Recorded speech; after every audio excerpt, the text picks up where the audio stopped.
Welcome, dear aspirants. Today we are going to talk about the Dwadash Jyotirling, the 12 sacred shrines of Lord Shiva. Yes, आज बात करेंगे हम द्वादश ज्योतिर्लिंग की, जिसे 12 ज्योतिर्लिंग हिंदी में कहा जाता है, और जानेंगे कि क्या क्या इंपॉर्टेंस है हर एक ज्योतिर्लिंग की. So now without any further delay, let's begin our today's class. Dwadash Jyotirlinga, the 12 sacred shrines of Shiva. तो हम आज बात करने वाले हैं उन 12 ज्योतिर्लिंग की जिन्हें ऑल ओवर इंडिया में पाया जाता है. ये ज्योतिर्लिंग है क्या? ज्योतिर्लिंग का मतलब क्या होता है? जब हम वर्ड ज्योतिर्लिंग को डिवाइड करते हैं, इसको विच्छेद करेंगे तो वर्ड्स बनेंगे ज्योति और लिंग. ज्योति का मतलब होता है लाइट और लिंग का मतलब होता है सिंबल, यानी एक ऐसा सिंबल जो रोशनी का प्रतीक है. Jyotirlings are 12 major sacred manifestations and shrines of Shiv, traditionally associated with the manifestation of Shiv as an infinite pillar of light, a cosmic theophany beyond form and limit. ऐसा माना जाता है कि ये ज्योतिर्लिंग एक्चुअली में वो 12 पिलर्स हैं.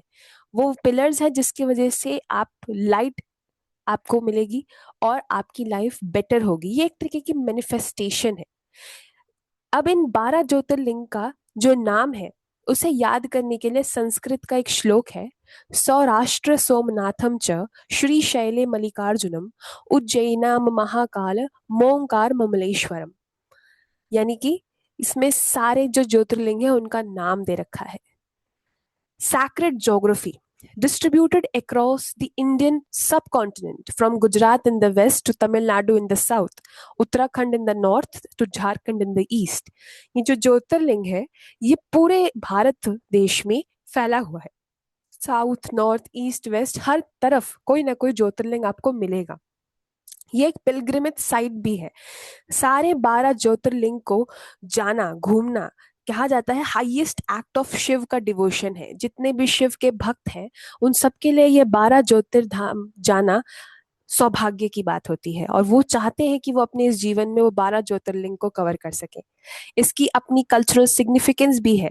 हर जो श्राइन है वो एक माइथोलॉजी को कैरी करता है, एक रिलीजियन कल्चर को कैरी करता है, किसी रिवर या वाटर सैक्रेड ज्योग्राफी को कैरी करता है, और हर एक टेम्पल का अपना आर्किटेक्चरल ट्रेडिशन भी है. यानी 12 के 12 ज्योतिर्लिंग अपनी खुद की स्टोरी बताते हैं.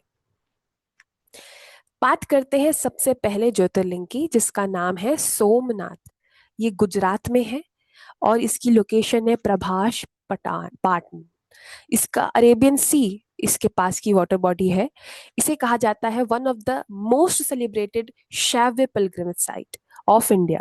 इसे एंशियंट प्रभास सैक्रेड रीजन से एसोसिएट किया जाता है.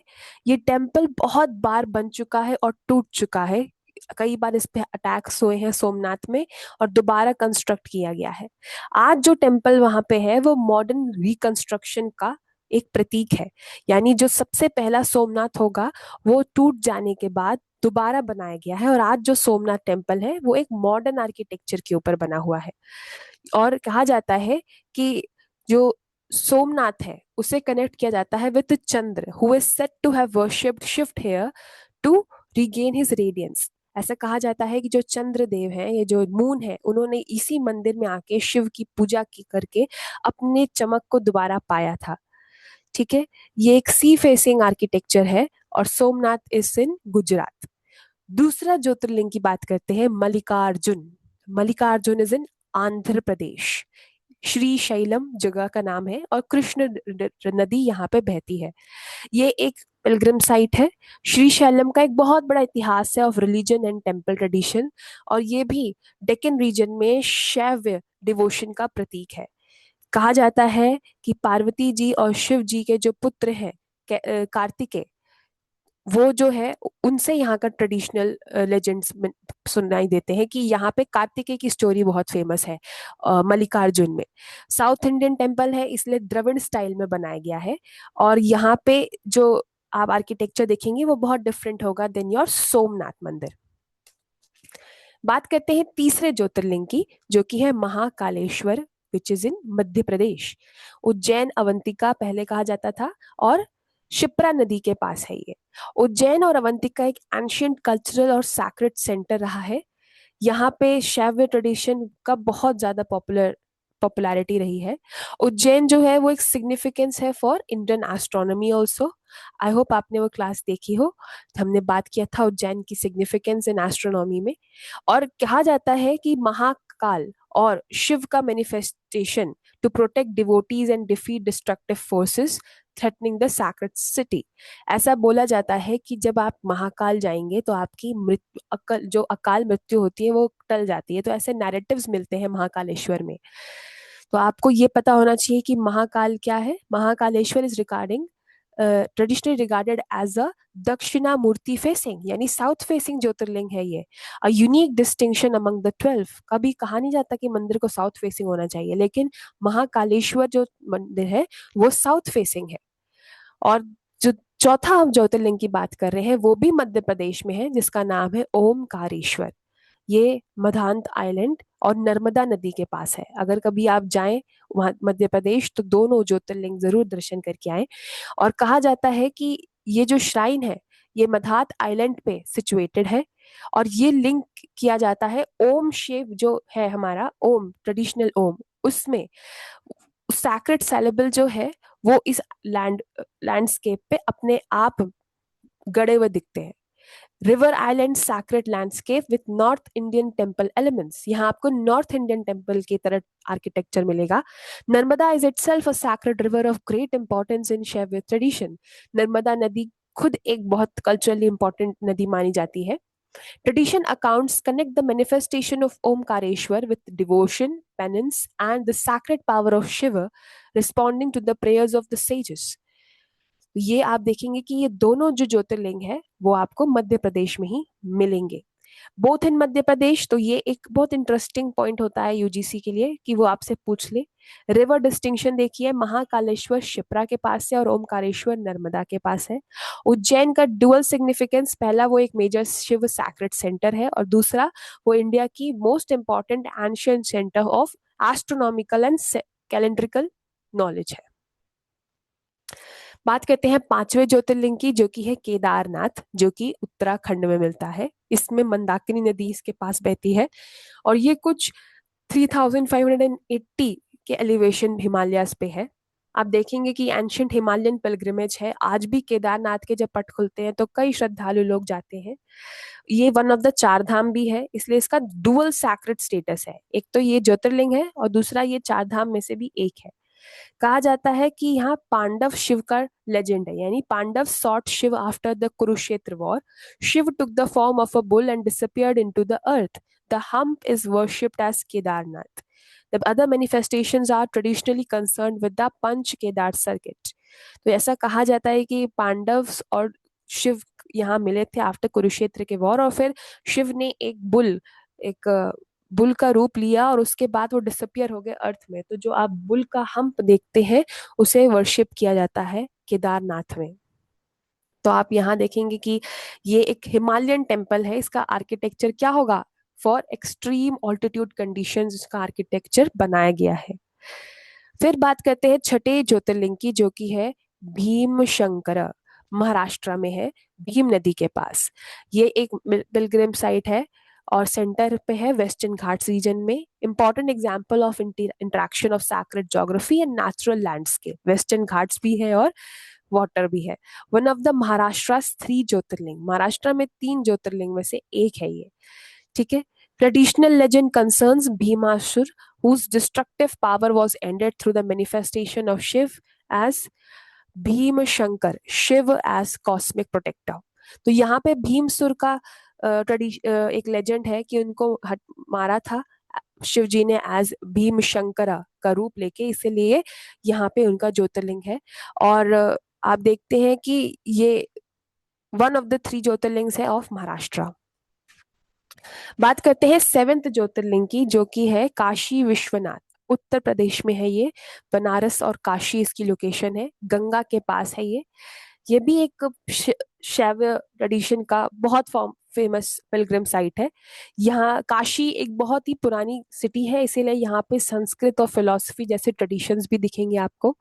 आज जो प्रेजेंट टेम्पल है वो बना था अंडर अहिल्या बाई होलकर इन 1777, यानी काशी विश्वनाथ भी डिस्ट्रक्ट हुआ था और उसके बाद दोबारा अहिल्या बाई ने उन्हें उसे दोबारा बनवाया इन 1777। ठीक है। Golden shikara with temple complex, gold plated spire is among the most recognisable features of the Kashi skyline. Architecture की स्पेशलिटी है इनकी स्काईलाइन। काशी विश्वनाथ क्या है? काशी विश्वनाथ को दोबारा कंस्ट्रक्ट किया था अहिल्या बाई होलकर ने। ये बहुत इंपॉर्टेंट पॉइंट होगा आपके एग्जाम पर्सपेक्टिव से। आठवें ज्योतिर्लिंग की बात करते हैं, त्र्यंबकेश्वर। ये भी महाराष्ट्र में है, गोदावरी के पास है, ब्रह्मगिरी हिल्स के पास। ये आप देखेंगे गोदावरी एक बहुत सैक्रेड नदी है, उसके पास मिलता है। महाराष्ट्र का एक पिलग्रिम साइट है।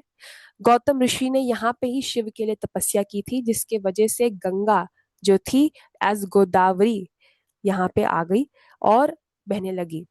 फिर jyotirlinga as a three face describe किया जाता है, representing Brahma Vishnu and Mahesh. ये जो ज्योतिर्लिंग है त्र्यंबकेश्वर, त्र्यंब मतलब तीन, तो त्र्यंब त्रिमूर्तियों के लिए है, तो वो क्या है? ब्रह्म विष्णु और महेश। तो ब्लैक स्टोन विथ हेमादपति स्टाइल, यहाँ पे जो शिव जी का प्रतिमा होगी वो ब्लैक स्टोन में होगी, इसीलिए उसकी स्पेशलिटी है। तो ये आपका एक और महाराष्ट्र में ज्योतिर्लिंग है विच इज त्र्यंबकेश्वर। बात करते हैं नौवें ज्योतिर्लिंग की, विच इज वैद्यनाथ, झारखंड में है, दियोगर में। और वाटर क्या है यहाँ पे? शिव कुंड। ये एक टेम्पल वाटर ट्रेडिशन है, यानी यहाँ कोई रिवर नहीं बहती, ये एक टेम्पल वाटर है। ये भी एक सैक्रेड साइट है। Deoghar is a major destination in the Shravan pilgrimage, यानी श्रावण के महीने में अभी जो चल रहा है उसमें लोग वैद्यनाथ जाते हैं और करोड़ों लाखों लोग वाटर कैरी करके उसी वहां पे जो शिवलिंग है वहां पे चढ़ाते हैं। यहाँ माना जाता है कि रावण ने तपस्या की थी, जिसकी वजह से शिव जी ने उनको एक वरदान दिया था, और इसीलिए इसको एक सैक्रेड साइट कहा गया है देवघर में, विच इज वैद्यनाथ। ठीक है। फिर हम बात करते हैं 10वें ज्योतिर्लिंग की, जो कि है नागेश्वर, गुजरात। गुजरात में ये दूसरा ज्योतिर्लिंग हो गया। द्वारका के पास है, अरेबियन सीज के पास का वाटर है। ये कोस्टल सैक्रेड लैंडस्केप है, गुजरात में है, शैव पिलग्रिम साइट है। और यहाँ माना जाता है कि दारुण एक सुप्रिय डिवोटी है, शैव के मैनिफेस्टेशन से Nageshwar to protect the devotee from demonic captivity इन्होंने तपस्या की थी। अब बात करते हैं आर्किटेक्चर की, तो मॉडर्न टेम्पल कॉम्प्लेक्स है with large Shiv icon and temple tower. तो आप देख रहे हैं हर ज्योतिर्लिंग की अपनी अपनी आर्किटेक्चर स्टाइल चेंज होती जा रही है ना। अब एक एग्जाम के पर्सपेक्टिव से ध्यान देने वाली बात यह है, Nageshwar identification has competing regional traditions for this presentation, follow the commonly use Dwarka Gujarat identification. देखिए द्वारका को लेके ना बहुत कंफ्यूजन होती है लोगों को, लेकिन ये जो द्वारका की बात हो रही है ये गुजरात की हो रही है, इसीलिए आप देखेंगे तो ये जो टेम्पल है ये गुजरात के द्वारका में है। बात करते हैं 11th ज्योतिर्लिंग की, जो बहुत ही फेमस है, विच इज रामेश्वर, तमिलनाडु में है, इंडियन ओशन के पास है, गल्फ ऑफ मन्नार रीजन में। ये भी एक बहुत इंपॉर्टेंट पिलग्रिम साइट है, रादर ये बहुत फेमस भी है। ये चार धाम में से एक है, इसलिए डुअल सैक्रेड है। अब दो चीजें हो गई, दो ऐसे ज्योतिर्लिंग हैं जो डुअल सैक्रेड स्टेटस के साथ आते हैं, केदारनाथ और रामेश्वर। ये भी राम और रामायण से रिलेटेड है, अगर आपने सुना हो तो यही इसी के पास ही आपको राम सेतु भी दिखेगा। और राम जी ने यहीं पे वर्शिप किया था शिव जी को बिफोर गोइंग टू लंका। ठीक है। तो यहाँ वैष्णव और शैव दोनों का इंटीग्रेशन आपको दिखेगा। द्रविड़ स्टाइल टेम्पल स्ट्रक्चर होगा क्योंकि साउथ इंडिया है। और हम बात करते हैं लास्ट ज्योतिर्लिंग की, विच इज घुश्मेश्वरा। ये महाराष्ट्र में है, तो महाराष्ट्र में तीन, गुजरात में दो। ये है वेरुल एलोरा रीजन में, एलोरा दौलताबाद सैक्रेड लैंडस्केप है इसका। ये एलोरा केव्स के पास आपको मिलेगा, इंपॉर्टेंट पार्ट है महाराष्ट्र का। और महाराष्ट्र की टूरिज्म ने इसे भी among three jyotirlingas of Maharashtra Maharashtra बताया है, तो वो तो आप देखेंगे सैक्रेड साइट है ही। यहाँ पे traditional story centres on Ghushma whose unwavering devotion to Shiv leads to the manifestation of घुष्मेश्वरा, a legend of भक्ति ट्रांसफॉर्मेटिव पावर। यहाँ किसी घुष्म मुनि ने अपनी प्रार्थना से शिव को घुष्मेश्वर के अवतार में प्रकट करवाया था, और इसीलिए उनकी भक्ति की ट्रांसफॉर्मेटिव पावर की लेजेंड स्टोरीज आपको यहाँ पे दिखेगी। रेड सैंडस्टोन टेम्पल है, with temple traditional temple ornamentation. अब ये एक ओवरऑल आपके याद करने के लिए 12 ज्योतिर्लिंगों के नाम विद देयर स्टेट्स और water bodies that are associated with them है। इसका स्क्रीनशॉट लेके इसे याद करना शुरू कर दीजिए, और अगर ऐसे नहीं हो रहा तो उस संस्कृत श्लोक को तो याद कर ही लीजिए। So yes, that's it for today. I hope आपको ज्योतिर्लिंग याद आ गए हो जाएंगे और समझ आ गए हो। देखिए, मुझे आंसर की के बारे में अगर आपसे बात करनी है तो मैं यही कहूंगी कि अगर आप में से किसी को आंसर की एक्सेसिबल है तो आप मुझे ज़रूर भेजें IKSlearning27@gmail.com पे। IKSlearningHub27@gmail.com मैं कमेंट सेक्शन में डाल दूंगी, पिन कर दूंगी। और अगर आप में से किसी के पास भी है तो आप मुझे ज़रूर ईमेल कर दीजिए, मैं देख के आपको दोबारा समझा, देख के अगर कोई ऐसा डाउट होगा तो ज़रूर हम बात करेंगे। Otherwise all the very best, आप सबका रिजल्ट अच्छा हो, हमें शुभकामनाएं हैं आपकी, और हम ऐसे ही आगे कंटिन्यू करेंगे। अगर क्लास अच्छी लग रही हो तो लाइक शेयर सब्सक्राइब करें, कमेंट करें अपने डाउट्स या कोई टॉपिक जो ना समझ आए। So yes, we will meet in the next class, till then take care.